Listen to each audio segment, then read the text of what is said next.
Andiyan na si Maria. Oo nga. Kumusta kaya siya? Ano kayong natanggap niyong pagkain? Junjun tsaka Mimay, tignan nyo. Paras tayo ng pagkain ng binigay sa atin ng matanda. Oo nga, no? Bakit kaya pareho yung binig... O ikaw naman iho, ano ang iyong pangalan? Tsaka ano ang award mo? Lola, bago po kita sagutin, may itatanong muna po ako sa inyo. Bakit po ibang pagkain yung binigay nyo kay Mimay? Yung nauna po sa akin? Huwag ka ng maraming tanong. Wala ka na doon. Sagutin mo na lang ang tanong ko. Sige po. Ako po si Junjun at ang aking award po ay Best in English. That's in English. May itatanong ako sa'yo. Ano ang English nang hindi ko alam? Ay, ang dali naman yan. Very easy. I don't know. Oh, sabi mo very easy. Ba't hindi mo alam? Ay, si Lola naman. Alam ko nga po, I don't know nga po. Akala ko ba best in English ka? Ba't hindi mo alam? Ano ba naman yan si Lola? I don't know nga po eh. Iba na nga lang pong tanong, Lola. Ay, wag na. Oh, ito yung para sa'yo. Wow, parehas kami ni Mimay. Thank you po, Lola. Bye-bye. Ang tagal naman ni Junjun interviewin. Mimay, andito na ako. Tingnan mo, parehas tayo. Wow, oo nga, pareha tayo. Tara, balikan na natin si Maria. Sige, tara. Tara. Tao po. Ano yan? Magkano po yung medal? 35 pesos iha. Sabi mo, Mimay, 35 pesos lang yung medal. Bakit 45 na? Aling nena, sabi mo 35 lang. Ba't nagmahal na? Mahal na yung bilihin ngayon. Siguro, Junjun, hindi na tayo siguro makikita ni Mimay dito. Oo. Tara, kainin na natin ito. Sige. Hi Maria, hi Junjun! Gulat kayo no? Maria tsaka Junjun, ano yung kinakain nyo? Parang ang sarap niya na. Ito, hindi to kinakain. Ano to, stick glue, di ba, Maria? Oo. Pwede nga, patingin nga. Oh, di ba cheese stick yung nakalagay, hindi glue stick? Ay, ano kasi, Mimay? Cheese kasi yung flavor ng glue. Oo, cheese yung flavor ng glue. Tingnan mo, oh. Oo, dumidikit. Anong akala niyo sa akin? Uto-uto? Hindi niyo ako mauuto, no? Kasi alam ko, pagkain yan. Madadamot lang talaga kayo. Ayaw niyo akong bigyan. Hindi kami madamot. Ayaw lang namin ikaw bigyan. Kasi inuubos mo yung pagkain namin at inaagaw. Oo nga. Huwag na kayong magpalusot. Madadamot talaga kayo. Inaagaw mo rin yung mga pagkain namin.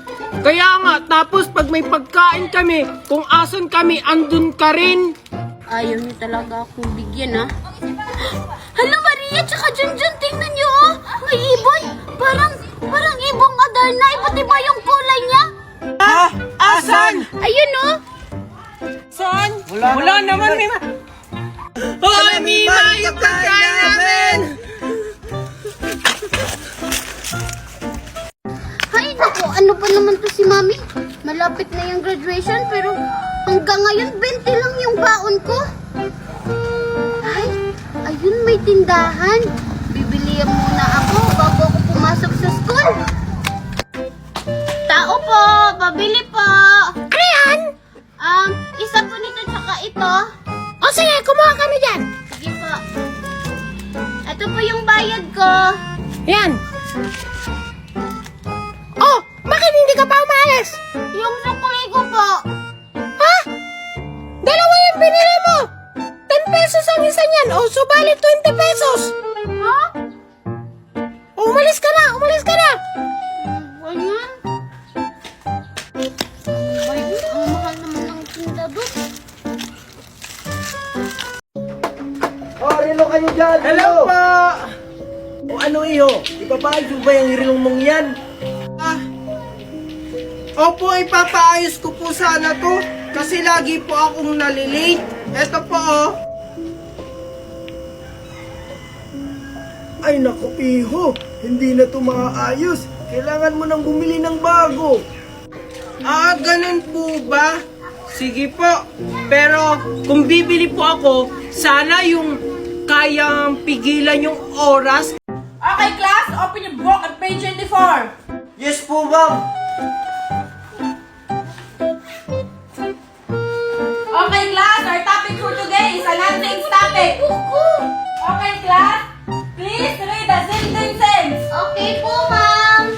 Okay, class na. Oh, John, ba't ngayon ka dumating? Late ka na naman. Palagi ka na lang late. Kasi naman po, ma'am, sira po kasi yung relo ko. Akala ko alas 6 pa lang, alas 8 na pala. Ay, naku, John, yung relo mo ba mga ada sa'yo? Ipayos mo yan para hindi ka malate. Okay, class, dahil dyan, may lungkos tayo. Ha? Ano?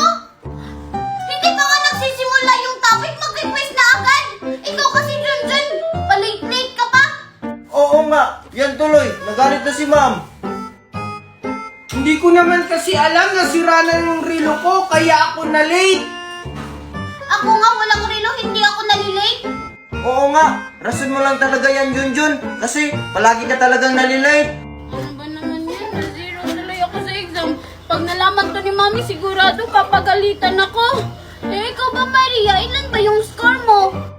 12/10. In advance ko na yung sagot ko kasi alam ko na. Ha? Di ba hanggang 10 lang yung quiz natin? Ba't 12 yung score mo? In advance ko na nga kasi alam ko yung sagot. Oh, relo kayo dyan. Nagbibinta ko ng relo, tsaka nag-aayos na rin. Hala, oo nga pala, sira nga pala tong relo ko. Late na naman ako. Relo, mga sirang relo. Hala, may nagbebenta ng relo at nagpapaayos. Papaayos ko na tong relo ko. Ops, teka lang. Bakit po, Manong Guard? Alam mo bang may patakaran ka sa school? Na kapag late na bawal lang pumasok? Eh kasi po na-traffic kami sa langit. Tapos nahirapan po si Daddy magpalanding ng aeroplano dito sa school. Ang liit-liit po kasi ng space. Tapos, ang daming pinadalang baon sa akin ni Mami. Grabe naman yan, papasok ka na ng school, naka-airplane pa. Tsaka ano bang laman ng bag mo? Bakit ang dami-dami mong dala? Eto po. Ano po kasi to? Pera. Sabi ni Mami, ubusin ko daw po ngayon to. Ito po, bigay ko na lang po sa inyo to. Uy, salamat, Junjun. Ang laki naman ito. Mas malaki pa to sa sahod ko, Sige, pwede ka na pumasok. Sige po, salamat po.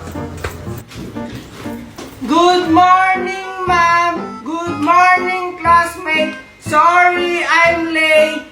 Hala, late ka na naman, Junjun! Hala, tignan nyo. Ang daming dalang pera ni Junjun. Siguro ginawa niya si Twinkle.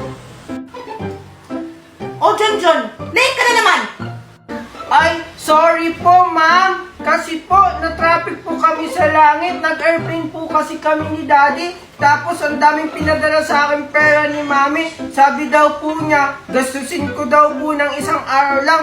Kaya, ipapamigay ko na lang kila classmate at sa inyo po, ma'am. Ganun ba, Junjun? Okay, class, batiin niyo si Junjun ng good morning. Sige, Junjun, umupo ka na. Wow, talaga. Ang bait naman ni Junjun. Oo nga, iba talaga pag ginawa si Twinkle. Ay, hindi ko kaya jowa si Twinkle. Ma'am, excuse me po, may pinadala po yung parents ni Junjun.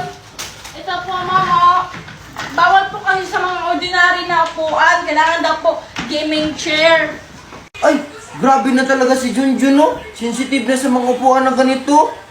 Oo nga, ang arte-arte naman ni Junjun, naging mayaman lang. Ay, thank you po, Manong Guard.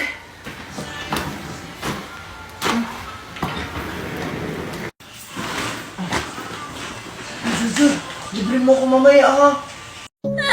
Daddy! Oh, Angel, what the... Who are you? Ako po to, Daddy, si Angel. Pati po ba kayo, Daddy? Hindi nyo na ako kilala.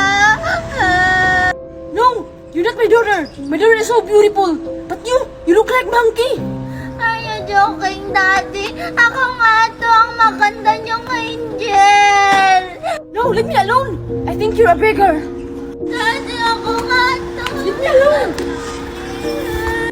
Ano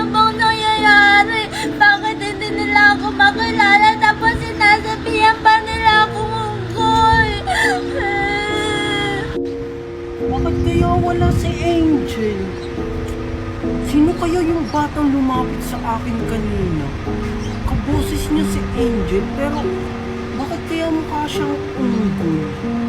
Sa wakas, lumipat na rin sa kanya ang sumpa. Yan ang nararapat sa mga batang walang respeto. Hala, teka lang.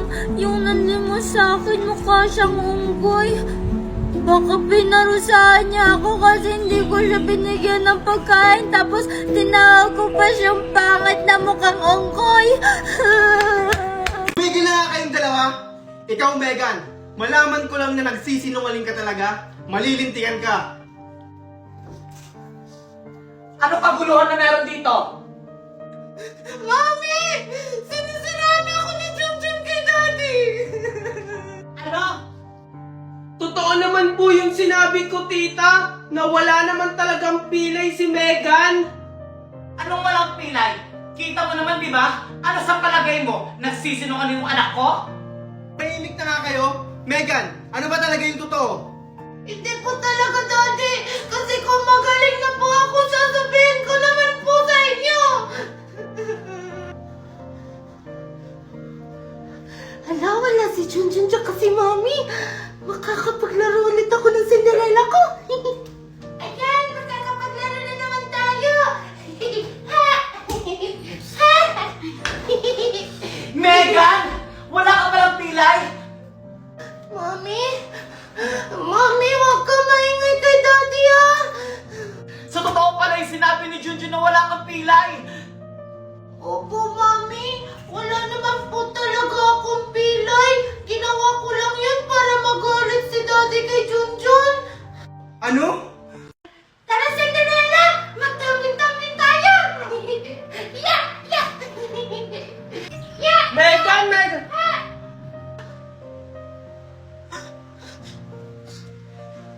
Junjun?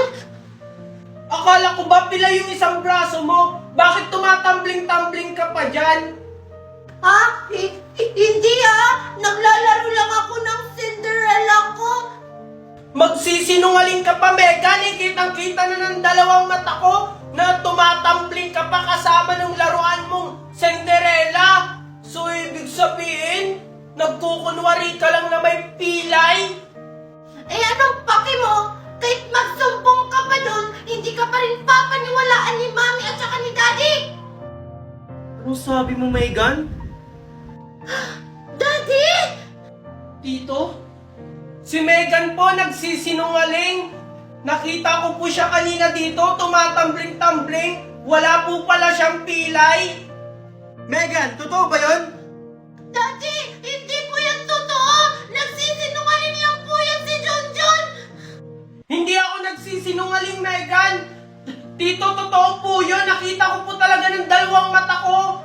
Hindi talaga, Daddy! Daddy! Sinong papaniwalaan mo? Ako ba na anak mo? Or si Junjun na pamangkin mo lang? Balita ko, anak, ikaw din tatakbo bilang presidente sa school nyo. Oo, Mami. Kaso, si Marco po yung kalaban ko. Sigurado akong hindi ako mananalo dun. Ano? Si Marco yung makakalaban mo? O anak, yung mga billing ko sa'yo ha, pumasok ka na sa school. Okay po, Mami. Sige, Uy, hatid sundo na pala yung bata. huwag mo nang pansinin yan. Pumasok ka na sa school mo. Sige po, Mami. Wow, ang bait mo naman, Aling Valerie. Mabait talaga ako, hindi katulad ng mama mo. Anong sabi mo? Pasalamat ka, hindi ako pumapatol sa matanda. Wala ka talaga mo ng bata ka. saktan mo ako! Baka nakakalimutan mo, wala kang kakampi dito, Aling Valerie.